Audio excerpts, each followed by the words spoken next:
Pour clore cette série de vidéos sur le livre La fabrique du crétin digital de Michel Desmurget, je vais d'abord revenir sur le lien à faire avec le réalisme moral, plus précisément la défense du réalisme moral faite par le philosophe et neuroscientifique Sam Harris, puis ensuite faire des liens avec les deux principales théories éthiques héritées de la modernité, c'est-à-dire l'utilitarisme et l'éthique déontologique de Kant.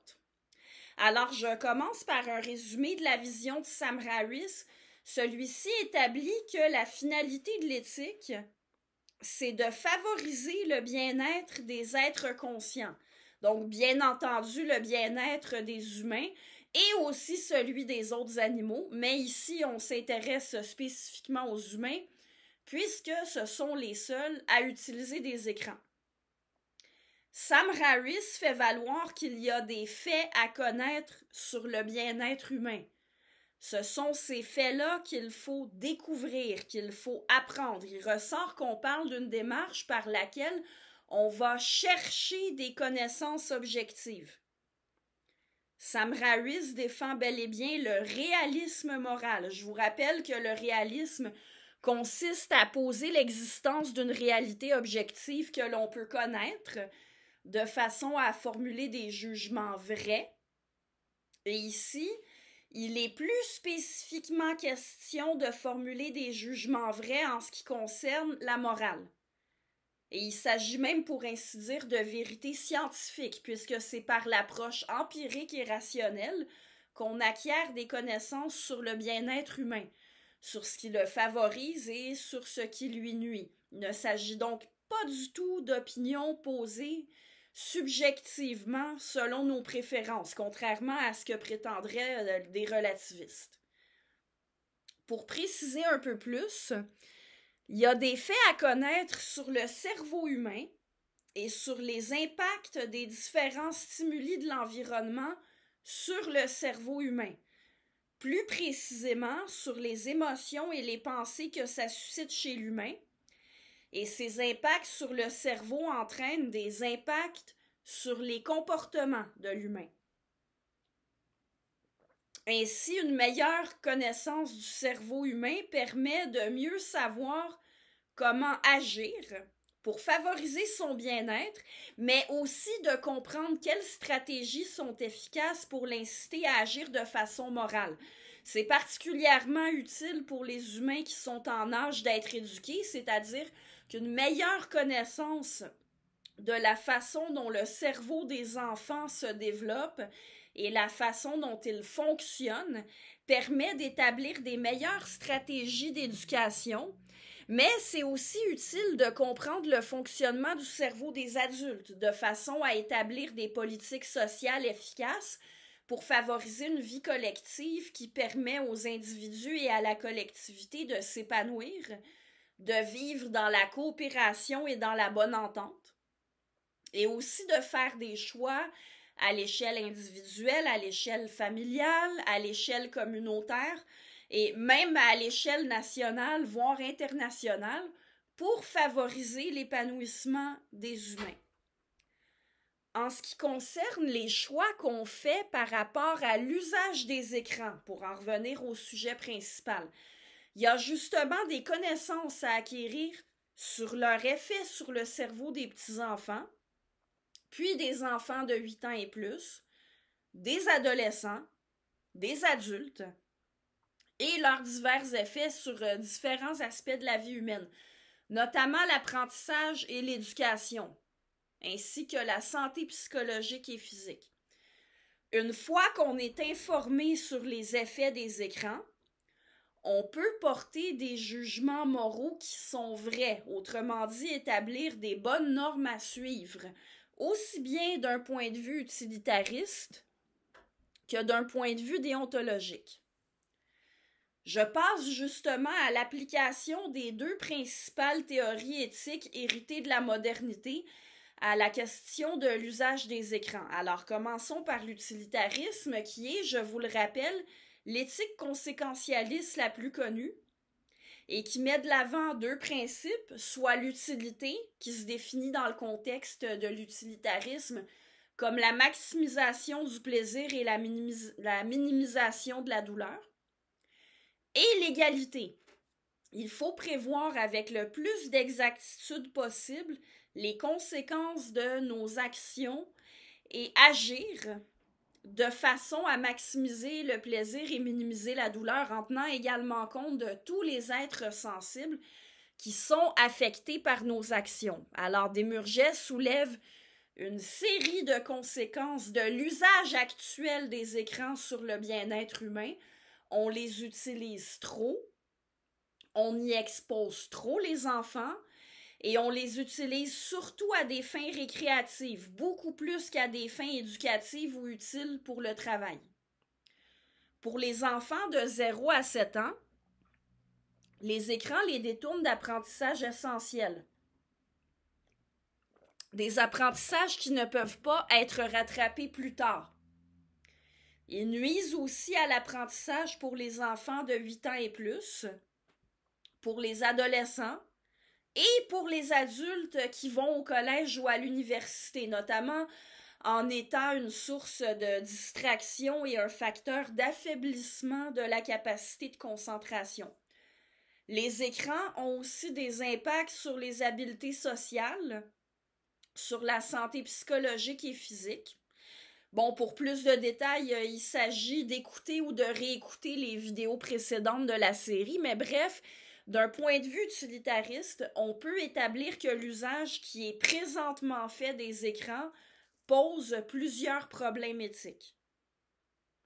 Et on peut proposer certains changements, certaines règles de conduite. Desmurget va jusqu'à dire que l'idéal pour les enfants de 0 à 7 ans est de ne pas les exposer à des écrans du tout.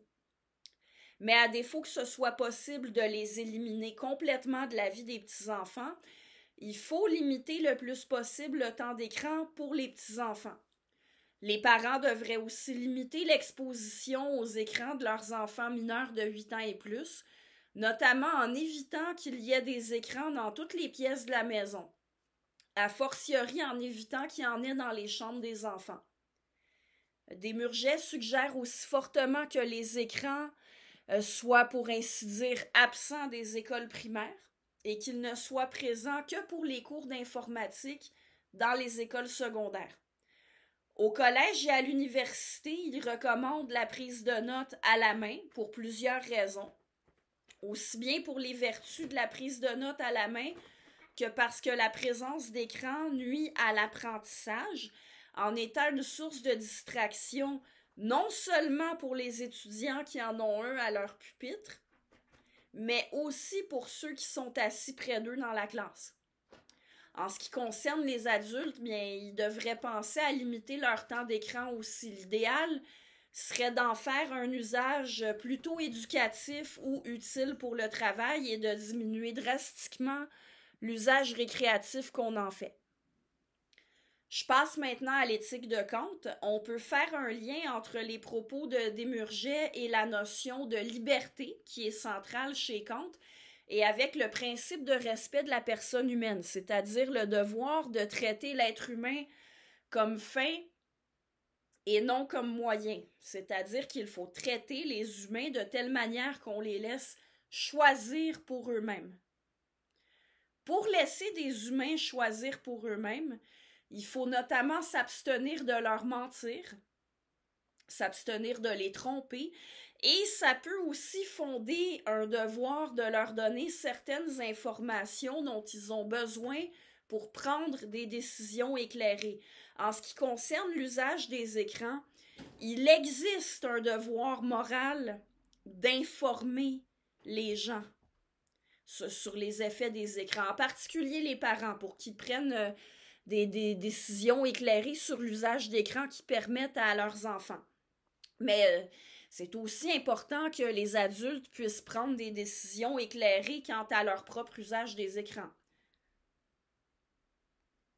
Je mentionnais ça dans l'introduction de la série en faisant la comparaison avec le devoir d'un médecin de donner toutes les informations à ses patients pour qu'ils fassent des choix éclairés, que leur consentement au traitement soit un vrai consentement. La même chose s'applique avec l'usage des écrans.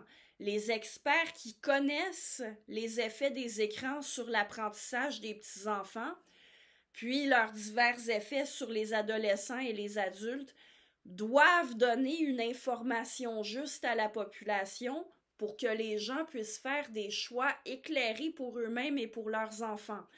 Or, dans son livre, Desmurget fait valoir que la réalité en ce moment, c'est que non seulement on n'informe pas correctement les gens des effets des écrans, mais on va jusqu'à leur mentir en leur faisant croire que les écrans ont des vertus éducatives qu'ils n'ont pas réellement, ce qui est bien entendu contraire au principe kantien de respect de la personne. J'insiste un peu sur la comparaison avec le devoir des médecins et sur les cas où il n'y a pas seulement un devoir de ne pas mentir, mais bien un devoir de dire certaines vérités particulières parce qu'effectivement, en général, on n'a pas un devoir de dire toute la vérité tout le temps. On a surtout le devoir d'éviter de mentir. Quand on ne dit rien, techniquement, on ne ment pas. Mais dans certains cas, ne rien dire équivaut à ce qu'on appelle un mensonge par omission. Par exemple, en ce qui concerne les médecins, ne pas donner toutes les informations à leurs patients relève du mensonge par omission. Ils sont tenus de donner certaines informations dans la mesure où il est vraisemblable que leurs patients ne savent pas tout ce que savent les médecins, mais ils ont besoin de savoir tout ce que savent les médecins en ce qui concerne leur propre situation pour pouvoir vraiment choisir à quel traitement ils consentent. On est donc dans une situation où l'honnêteté ne requiert pas seulement de s'abstenir de dire des mensonges, elle requiert de prendre l'initiative de dire certaines vérités particulières. Eh bien, en ce qui concerne les effets des écrans, là aussi, le mensonge par omission existe. Les résultats des études sur le sujet ne sont pas accessibles à tout le monde. Il y a des experts qui ont un accès privilégié à certaines informations, mais les gens ont besoin de ces informations-là. Donc, les experts ont un devoir de transmettre l'information. Ici aussi, l'honnêteté, elle requiert plus que de s'abstenir de mentir. Elle requiert de dire certaines vérités pour réellement respecter la liberté de chacun. Et par ailleurs, les écrans peuvent servir de moyen pour tromper ou manipuler les gens à grande échelle par la publicité, par la désinformation qui circule sur les réseaux sociaux ou par des moyens plus indirects. Et bon, là aussi, on peut faire intervenir le principe kantien de respect de la personne humaine. En conclusion, si la question de l'usage des écrans n'a sûrement pas été réglée une fois pour toutes par Desmurget et qu'il faut continuer les recherches, il y a quand même une conclusion qui s'impose d'un point de vue éthique. Il faut faire des changements. On utilise beaucoup trop les écrans et on les utilise trop pour des mauvais usages.